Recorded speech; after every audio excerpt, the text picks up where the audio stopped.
நீங்கள் பார்த்து கொண்டிருப்பது உஸ்தாத் மதுரை முஜாஹித் மனம் கவரும் சொற்பொழிவு. இது மார்க்கம் மற்றும் சமுதாயத்திற்கான குரல். யா அய்யுஹல்லதீன ஆமனு தகுல்லாஹ ஹக்க துகாத்திஹி வலா தமூதுன்ன இல்லா வ அன்தும் முஸ்லிமூன். யா அய்யுஹன்னாஸு தகு ரப்பக்குமுல்லதீ خلقكم من نفس واحدة وخلق منها زوجها وبث منهما رجالا كثيرا ونساء واتقوا الله الذي تساءلون به والأرحام إن الله كان عليكم رقيبا. ويا أيها الذين آمنوا اتقوا الله وقولوا قولا سديدا يصلح لكم أعمالكم ويغفر لكم ذنوبكم ومن يطع الله ورسوله فقد فاز فوزا عظيما. கண்ணியத்திற்குரிய எல்லாம் உள்ள அல்லாஹுவின் நல்லடியார்களே, அன்பார்ந்த இஸ்லாமிய சகோதர சகோதரிகளே, அல்லாஹுவின் மகத்தான பேரருளால் அல்லாஹு தாலா நம் மீது கடமையாக ஆக்கியிருக்கிற இந்த ஜும்மா வணக்கத்தை நிறைவேற்ற வேண்டும் என்கிற நல்லெண்ணத்தில் நாம் எல்லாம் அல்லாஹுவை வணங்குவதற்காக அவனுடைய இல்லத்தில் ஒன்றாக குழுமியிருக்கிறோம். இந்த நாளில் வல்ல அல்லாஹ் அவன் புறத்திலிருந்து ஸலவாத்தையும் சலாமையும் அவனுடைய இறுதி தூதர் நபிகள் நாயகம் ஸல்லல்லாஹு அலைஹி வஸல்லம் அவர்களின் மீதும், அவர்களின் குடும்பத்தார் மீதும், அவர்களின் காலத்தில் வாழ்ந்த சஹாபாக்களான சத்திய தோழர்களான நபி தோழர்களின் மீதும், அதற்கு பிறகு வந்த தாபியன்கள், தபஉ தாபியன்கள், இமாம்கள், இந்த உலகத்தில் வாழுகிற மூமின்கள் முஸ்லிம்கள் அனைவரின் மீதும் என்றென்றும் நிலவட்டுமாக.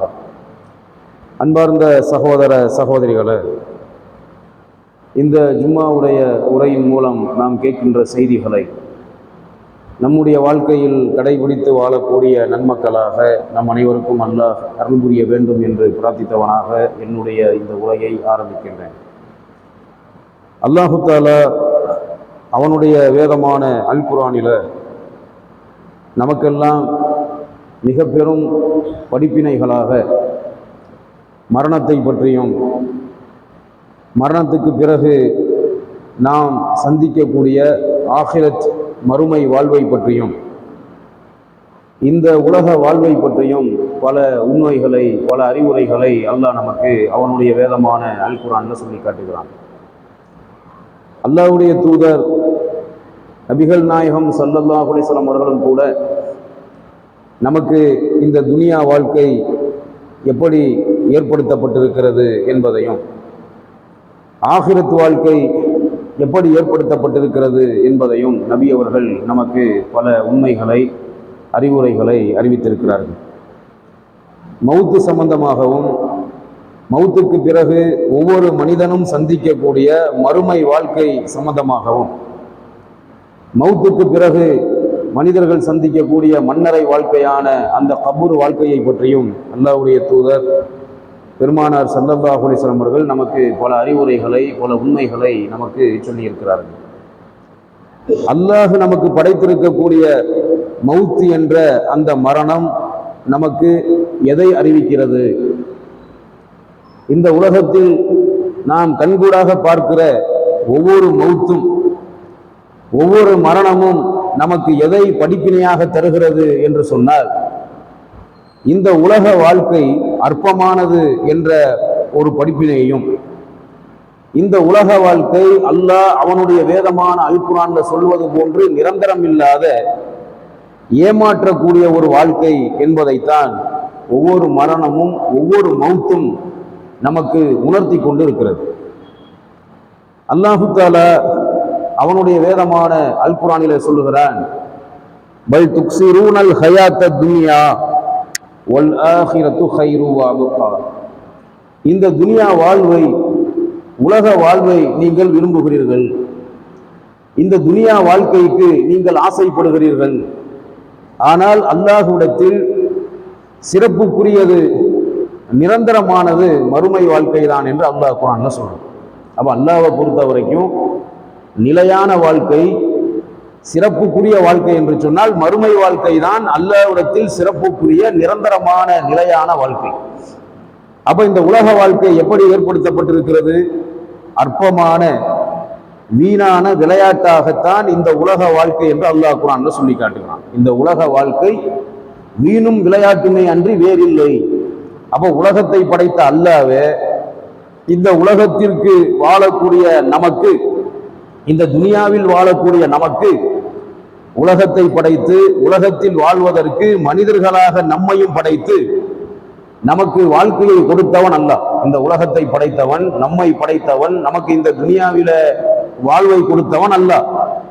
அந்த அல்லாஹ்வே மிக தெளிவாக சொல்லிவிட்டான், உலக வாழ்க்கை என்பது நம்மளை படைச்ச அல்லாஹ், நமக்கு இந்த வாழ்க்கையை கொடுத்த அல்லாஹ், இந்த துனியாவை படைத்த அல்லாஹ் நமக்கு தெளிவாக சொல்லிவிட்டான், உலக வாழ்க்கை வீணும் விளையாட்டுமே அன்றி வேறில்லை.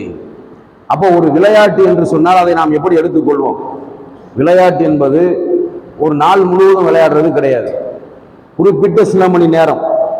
வீணானது என்று சொன்னால், வீண் என்று சொன்னால் சில வினாடிகளில் நடக்கக்கூடிய விஷயம். அப்போ வீண் என்பது, விளையாட்டு என்பது சில நிமிடங்களில், சில மணி நேரங்களில், ஒரு சில நாட்களில் முடியக்கூடிய ஒன்றுதான் வீண் விளையாட்டு என்பது. அப்படி வீண் விளையாட்டு என்ற உதாரணத்தை தான் துனியா வாழ்க்கைக்கு அல்லாஹ் நமக்கு படிப்பினையாக சொல்லி காட்டுகிறான். அப்ப இந்த உலக வாழ்க்கை என்பது நம்மை ஏமாற்றக்கூடியது, நமக்கு வீணான விளையாட்டான அற்பமான வாழ்க்கையாக ஆக்கப்பட்டிருக்கிற இந்த உலக வாழ்க்கை நம்மை ஏமாற்றக்கூடியது என்று அல்லாஹ் சொல்லுகிறான். நம்மோடு இருக்கக்கூடிய ஷைத்தான் நம்முடைய உள்ளத்தில் புகுந்து நமக்கு தவறான சிந்தனையை நம் உள்ளத்திலே புகுத்தி நமக்கு இந்த உலக ஆசையை ஷைத்தான் அதிகப்படுத்துகிறான். துனியாவுடைய ஆசை, துனியாவுடைய ஆசை இல்லாத மனிதன் இந்த உலகத்தில் யாருமே இருக்க முடியாது. எல்லோருக்குமே துனியா மீது ஆசை இருக்கிறது. வசதியாக வாழ வேண்டும், செல்வந்தர்களாக வாழ வேண்டும், கஷ்டம் இல்லாமல் வாழ வேண்டும், ஆரோக்கியமாக வாழ வேண்டும் என்ற ஆசை எல்லோருக்குமே இருக்கிறது. ஆனால் இந்த ஆசை நிலைக்குமா? நாம் வாழுகிற வாழ்க்கை நம்மளை நிரந்தரமாக இந்த துனியாவில் வாழ வைக்குமா என்று சொன்னால் நிச்சயமாக வாழ வைக்காது என்பதைத்தான் நாம் புரிந்து கொள்ள கடமைப்பட்டிருக்கிறோம். நபி அவர்கள் மிக அற்புதமாக சொன்னார்கள், அத்துன்யா சிஜ்ஜின் முக்மின் வ ஜன்னத்துல் காஃபிர். மூமின்களுக்கு இந்த துனியா வாழ்க்கை, உலக வாழ்க்கை சிறைச்சாலையாக ஆக்கப்பட்டிருக்கிறது. காஃபிர்களுக்கோ இந்த உலக வாழ்க்கை சொர்க்கமாக ஆக்கப்பட்டு இருக்கிறது. அப்ப மூமின்களான நமக்கு இந்த துனியா வாழ்க்கையை ஒரு சிறைச்சாலையாகவும், காஃபிர்களுக்கு இந்த துனியா வாழ்க்கையை அல்லாஹ் சொர்க்கமாகவும் ஆக்கியிருக்கிறான் என்று பெருமானார் ஸல்லல்லாஹு அலைஹி வஸல்லம் அவர்கள் சொன்னார்கள். அப்ப சிறைச்சாலையாக ஆக்கப்பட்டிருக்கிற இந்த உலக வாழ்க்கை மூமின்களுக்கு நிலையானது அல்ல, பயபக்தியாளர்களுக்கு நிலையானது அல்ல. பயபக்தியாளர்களுக்கு சிறந்தது எது என்று கேட்டால் அல்லாஹ் சொல்லுகிறான் குர்ஆன்ல, மறுமையின் வீடே பயபக்தியாளர்கள், அல்லாஹ்வை பயந்து இந்த துனியாவில் வாழக்கூடிய மூமின்கள் முத்தகின்களுக்கு மறுமையின் வீடே மிக மேலானது என்று அல்லாஹ் சொல்லி காட்டுறான். இன்னும் அல்லாஹ் ரப்புல் ஆலமீன் மரணத்தை பற்றி எல்லாம் பல அறிவுரைகளை நமக்கு அல்லாஹ் குர்ஆன்ல சொல்லி காட்டுகிறான். எத்தனையோ முறை இந்த ஆயத்தை நீங்கள் பயான்களிலே கேள்விப்பட்டிருப்பீர்கள். அல் குர்ஆன்ல சூரா நிசாவுல வரக்கூடிய 78வது ஆயத்தை நீங்கள் படித்து பார்த்திருப்பீர்கள். 4வது சூராவுல உள்ள 78வது வசனம் எத்தனையோ முறை உங்களுக்கு நினைவூட்டப்பட்ட நீங்கள் படித்த வசனமாகத்தான் இருக்கிறது. அதுதான் ஒவ்வொரு மரணத்தையும் நமக்கு இந்த உலக வாழ்க்கை அற்பமானது என்பதை இந்த வசனம் நமக்கு உணர்த்தி கொண்டே இருக்கிறது. ஐனமா தக்கூனு யுத்ரிக்குமுல் மௌத்து வலவ் குன்தும் ஃபீ புரூஜின் முஷய்யதத்தின் வ இன் துஸிபுஹும் ஹஸனத்து யகூலு ஹாதிஹி மின் இந்தில்லாஹி. அல்லாஹ் சொல்லுகிறான், நீங்கள் எங்கு இருந்த போதிலும் உங்களை மரணம் அடைந்தே தீரும். நீங்கள் எங்கு இருந்த போதிலும் கூட மௌத் என்பது, மரணம் என்பது உங்களை அடைந்தே தீரும். நீங்கள் மிகவும் உறுதியாக கட்டப்பட்ட, மிக பலமாக கட்டப்பட்ட கோட்டைகளுக்குள், மாளிகைக்குள் இருந்த போதிலும் சரியே என்று அல்லாஹ் குர்ஆன்ல சொல்லி காட்டுறான். அப்ப நீங்கள் மிக பலமாக கட்டப்பட்ட மாளிகைக்குள் பாதுகாப்பாக சேஃப்டியாக இருந்தாலும் அந்த மரணம் என்பது உங்களுக்கு நிச்சயமாக வந்தே தீரும் என்பதை இந்த 4வது சூறாவுல 78வது வசனத்துல அல்லாஹ் நமக்கு படிப்பினையாக சொல்லி காட்டுறான். மரணத்தை பற்றி ஏராளமான அல் குர்ஆன் வசனங்களும் ஹதீஸ்களும் நமக்கு மிக பெரும் அடிப்படையை சொல்லி காட்டக்கூடிய மிக பெரும் படிப்பினை மிக்கதாக இருக்கிறது. அல்லாஹு தஆலா மரணத்தை பற்றி சொல்லி காட்டக்கூடிய திருக்குர்ஆன்ல உள்ள வசனங்கள், நபி அவர்கள் மரணத்தை பற்றி நமக்கு நினைவூட்டிய சொன்ன அறிவுரைகள் எல்லாம் இந்த உலகத்தில் நாம் எப்படி வாழ வேண்டும், எப்படி வாழக்கூடாது என்பதற்கு மிக பெரும் படிப்பினைகளை அல்லாஹ்வும் குர்ஆன்ல சொல்லி காட்டுகிறான். அல்லாஹ்வுடைய தூதர் நபிகள் நாயகம் ஸல்லல்லாஹு அலைஹி வஸல்லம் அவர்கள் நமக்கு சொல்லி காட்டுகிறார்கள்.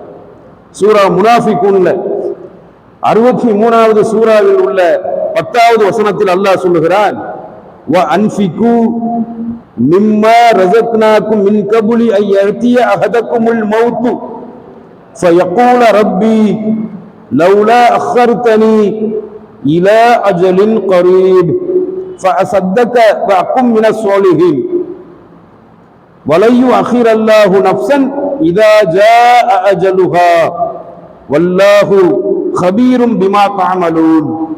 அல்லாஹ் இந்த 63வது சூறாவான சூரா முனாஃபிகூன்ல உள்ள 10, 11 ஆகிய 2 வசனங்களில் அல்லாஹ் நமக்கு சொல்லுகிறார், உங்களில் ஒருவருக்கு மரணம் வருவதற்கு முன்பே நாம் அளித்த, நாம் வழங்கிய பொருளாதாரத்திலிருந்து தான தர்மம் செய்து கொள்ளுங்கள். அல்லாஹ் சொல்லுகிறான், உங்கள ஒருத்தருக்கு அல்லாஹ் விதிச்ச, அவன் படைத்த மௌத்து வருவதற்கு முன்பே அல்லாஹ்வுடைய பாதையில் தர்மம் செய்து கொள்ளுங்கள்.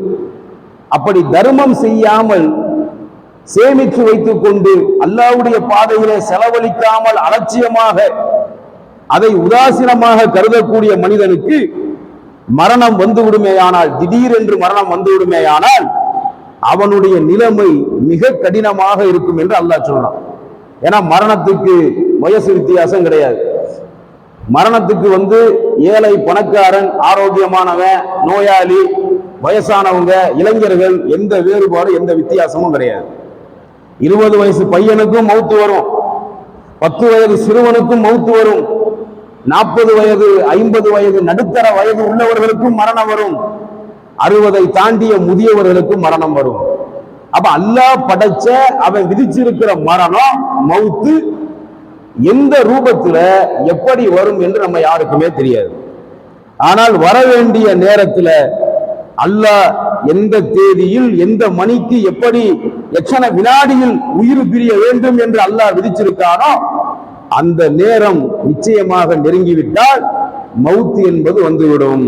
அப்படி அந்த மரணத்தை மனுஷன் அடைஞ்சான்னு சொன்ன அவன் அல்லாட்ட கையேந்துவான். எப்படி கையேந்துவான்? அல்லாட்ட அவன் கேட்கக்கூடிய வார்த்தை என்ன? ஃபயகூல ரப்பி லௌலா அخرتني இலா அஜலின் கரீப்.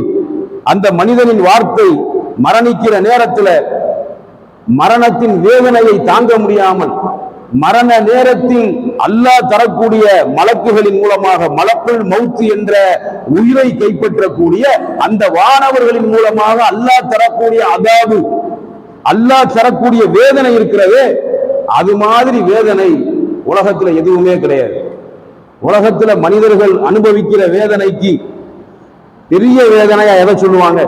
மனிதர்கள் அனுபவிக்கிற வேதனை வழியிலேயே பெரிய வலி வேதனை எதை சொல்லுவாங்கன்னா, பெண்களுடைய பிரசவ வேதனை வழியத்தான் சொல்லுவாங்க. பெண்கள் பிரசவிக்கும் போது, குழந்தை பெற்கும் போது பிரசவமாகுமே, அந்த நேரத்தில் அனுபவிக்கிற வலி இருக்கிறது, அதுக்கு ஈக்குவலான வலி உலகத்துல எந்த மனுஷனுக்கும் கிடையாது. எப்பேற்பட்ட வியாதி உள்ளவனுக்கும் பிரசவ வலிங்கிறது கிடையாது. பிரசவ வலி தான் இருக்கிறதுலேயே ஹைலைட்டான ஒரு பெயின், ஒரு பெரிய வலி என்று சொல்வார்கள். அந்த பிரசவ வலி வேதனையை விட கடினமான வேதனையாக இருக்கும் உயிர் பிரியும் போது ஏற்படக்கூடிய வேதனை. ஒரு பக்கம் ஷைத்தானுடைய ஊசலாட்டம். நபி அவர்கள் மரண தருவாயில உயிர் பிரிகிற நேரத்தில் ஷைத்தானுடைய தீங்கை விட்டும் அல்லாஹ்விடத்துல பாதுகாப்பு தேட சொல்லியிருக்காங்க. கபூர் வேதனையை விட்டு, நரக வேதனையை விட்டு நபி அவர்கள் கற்றுத்தந்த ஒரு 4-5 அதாபுகளை விட்டு நபி அவர்கள் கற்றுத்தந்த துவாவுல இந்த மரண தருவாயில ஏற்படக்கூடிய வேதனையை விட்டும் நபி அவர்கள் நம்மளை ஒவ்வொரு தொழுகையிலையும் பாதுகாப்பு தேட சொல்லியிருக்காங்க.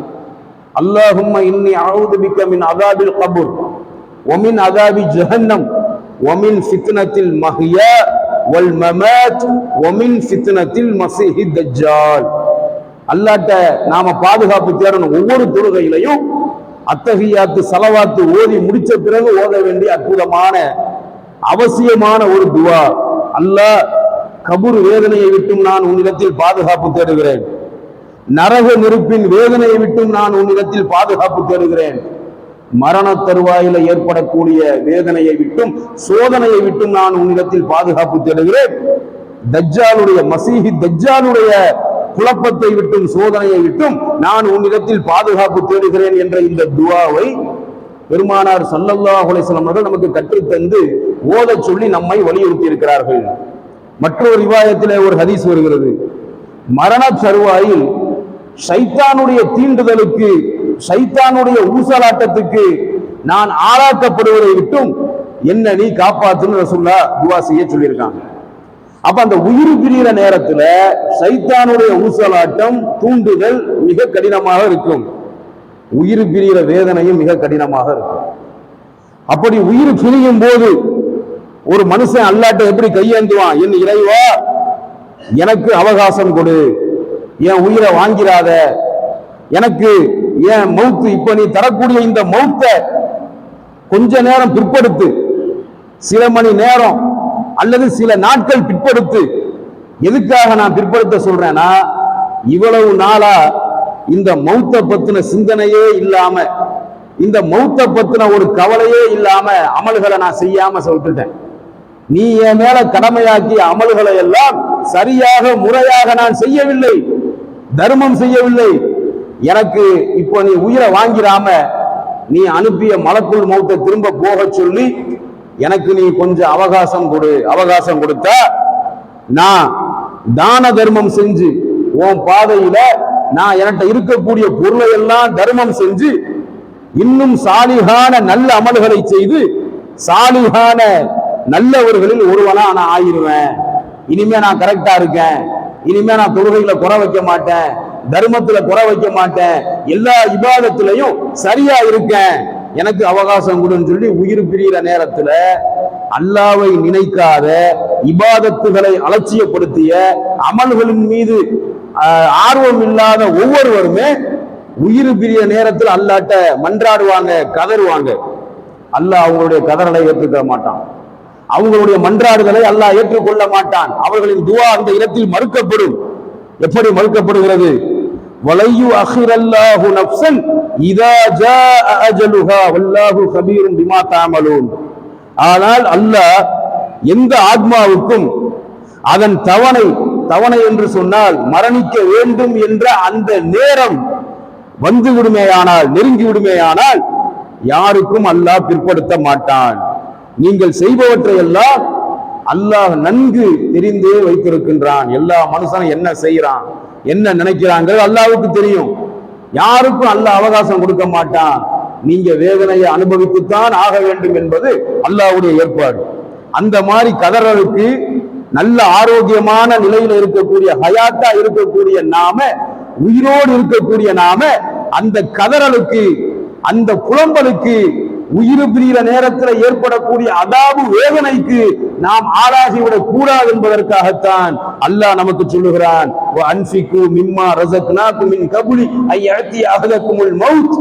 உங்களுக்கு மௌத் வருவதற்கு முன்பே நாம் வழங்கியதிலிருந்து அல்லாஹ்வுடைய பாதையில் செலவு செய்யுங்கள். அமல்கள் செய்யாதவர்கள் அமல்களை செய்யுங்கள், மௌத்து வர்றதுக்கு முன்னாடியே செய்யுங்கன்னு சொல்லி அல்லாஹ் நமக்கு கட்டளையிடுறான். அப்ப அந்த மௌத்து எப்படியெல்லாம் வருகிறது என்பதை இன்றைக்கு நீங்கள் கண்கூடாக பார்த்து கொண்டுதான் இருக்கிறீர்கள். கடந்த சில தினங்களுக்கு முன்பு ஹரம்ல